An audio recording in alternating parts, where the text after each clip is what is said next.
Imagine you walk into work one morning and your badge doesn't work. You try it again. Nothing. Security tells you to go home. Doesn't say why, doesn't look you in the eye. You get back in your car, turn on the radio, and that's when you hear it. The company you've worked out for 15 years, the company you trusted with your 401k, the company whose stock you bought instead of selling your house is gone. Not restructuring, not downsizing, gone. 20,000 people lived that morning, and every single one of them was blindsided because the people at the top had spent nearly a decade making sure they would be. This is the story of Enron, the most audacious corporate fraud in American history, a company that didn't just cook the books, it rewrote reality itself and got away with it brilliantly for years until it didn't. To understand how Enron collapsed, you have to understand what made it feel so extraordinary. It started in 1985, a modest merger between two natural gas pipeline companies in Texas, Houston Natural Gas and Internorth. Nothing flashy. Natural gas moved through pipes, money came in, simple business. But the man who took the helm, Kenneth Lay,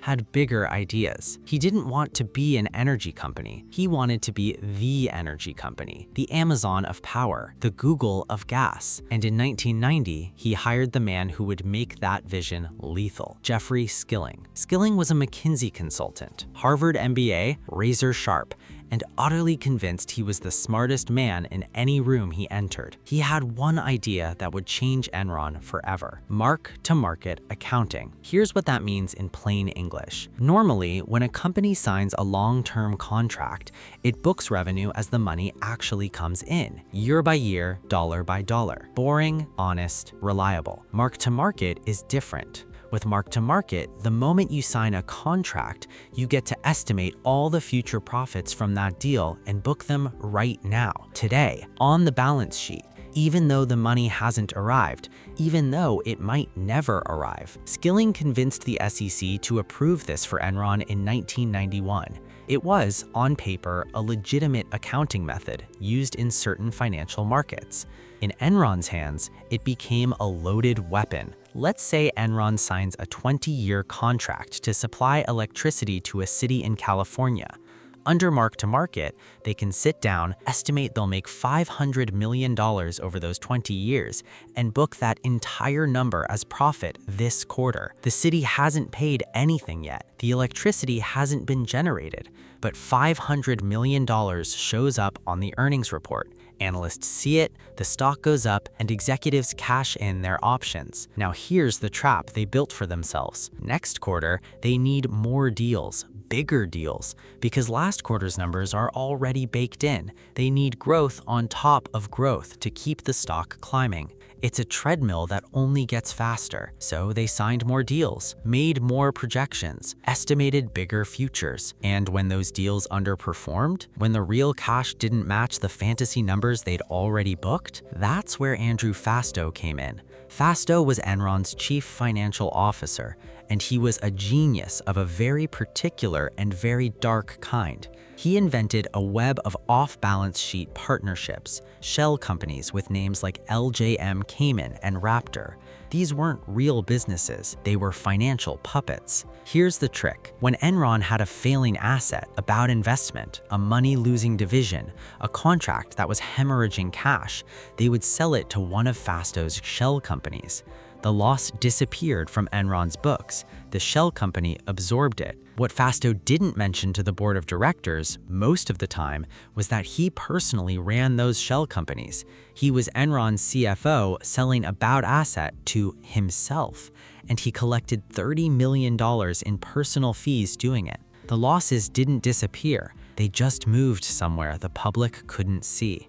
But you can't run a fraud this size on accounting tricks alone. You need people, hundreds of them, and you need them to either participate, look away, or genuinely not know what they're part of. Enron solved this through culture, one of the most deliberately engineered corporate cultures ever created. Every 6 months, employees were ranked against each other in a system they called rank and yank. The bottom 15% were fired, no exceptions, no appeals. The top performers got bonuses that felt obscene. The pressure to hit numbers, to show growth, to close deals to post returns, was total and unrelenting. Skilling called his traders the smartest guys in the room. It became a religion. Enron recruited from the best schools, paid insane salaries, and told its people constantly that they were exceptional, visionary, operating at a level ordinary businesses couldn't comprehend. And it worked. People believed it. They competed ferociously for the right to be part of something they were told was historic. Meanwhile, Enron's PR machine was producing miracles. Fortune magazine named it America's most innovative company 6 years in a row. 6 years in a row. Analysts on Wall Street fell over themselves to recommend the stock.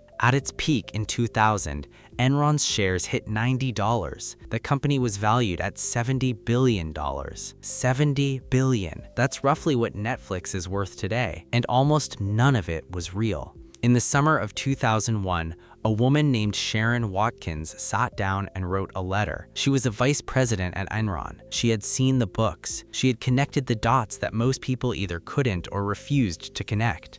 And she wrote directly to Kenneth Lay. "I am incredibly nervous that we will implode in a wave of accounting scandals," she wrote. Lay convened a law firm to investigate. The law firm Enron hired to look into Enron's accounting was the same firm that had helped design Enron's accounting. They found nothing to worry about. Watkins would later testify before Congress. She became one of Time magazine's Persons of the Year, but in the summer of 2001, nothing happened. Then, in August, Jeffrey Skilling resigned as CEO. He'd taken the role only 6 months earlier after Lay stepped back. His official reason, personal. The stock dipped but recovered slightly, but the questions were multiplying. A short seller named James Chanos had been quietly building a case against Enron for months, telling anyone who would listen that the company's reported cash flows didn't match its earnings. The Wall Street Journal started digging. In October 2001, Enron announced a $618 million quarterly loss and a $1.2 billion reduction in shareholder equity. The shell companies were coming apart. The stock went into free fall. What happened next was one of the fastest destructions of value in corporate history. On October 22nd, the SEC announced it had opened an investigation. On October 31st, the investigation became formal. On November 8th, Enron admitted it had overstated earnings by nearly $600 million going back to 1997. On November 9th, rival energy company Dynegy announced it would acquire Enron for $8 billion, a rescue deal that might save jobs, save the company, save something. On November 28th, Dynegy walked away. The deal was dead. On December 2nd, 2001, Enron filed for bankruptcy. At the time, it was the largest corporate bankruptcy in American history. The stock, which had been $90 14 months earlier, closed that day at 61 cents. Employees who had their retirement savings locked in company stock, many of whom had been discouraged from diversifying because the message from the top was always, "Trust us, we're going up," lost everything. Pension funds across the country that held Enron shares were gutted. 20,000 jobs gone by the end of the week. Here's what hits differently when you sit with this story. Jeff Skilling sold $66 million in Enron stock in the year before the collapse. Ken Lay sold over $300 million worth between 1999 and 2001. Andrew Fastow pocketed $30 million running his shell company schemes. While they were selling, they were publicly telling employees and investors to buy. In September 2001, with the company already quietly unraveling, Ken Lay held an employee meeting and said Enron stock was an incredible bargain. He knew. They all knew. Fastow pled guilty to conspiracy charges and served 6 years. Skilling was convicted of fraud and conspiracy and sentenced to 24 years, later reduced to 14. He served 12 and was released in 2019. He's currently attempting a business comeback. Ken Lay was convicted on all counts in 2006. He died of a heart attack 45 days later before sentencing. Because his conviction was never formally finalized, it was vacated upon his death, meaning, legally speaking, Kenneth Lay died a man who had never been convicted of anything. The auditing firm, Arthur Andersen, one of the 5 largest in the world, had signed off on Enron's fraudulent books year after year. They were convicted of obstruction of justice for shredding documents. The firm dissolved. 85,000 employees worldwide lost their jobs for a crime the Supreme Court would later overturn on a technicality. 85,000 more people. And the Fortune journalists who called Enron America's most innovative company 6 years running, they were writing based on the information they were given, which is the whole point. Enron didn't just deceive regulators and investors and employees, it deceived the entire architecture of trust that American capitalism runs on.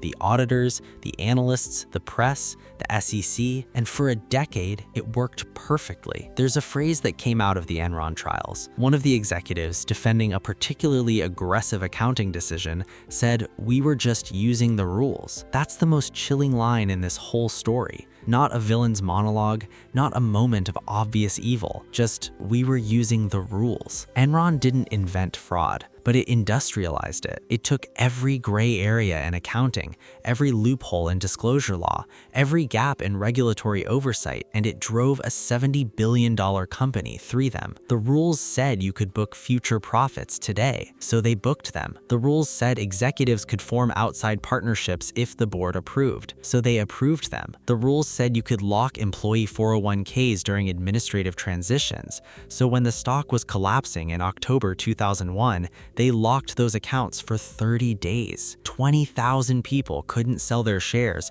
while the executives were selling theirs. Every fortune has a funeral. Enron's was just larger than most, and the people who dug the grave made sure they were standing far away from it when it finally caved in.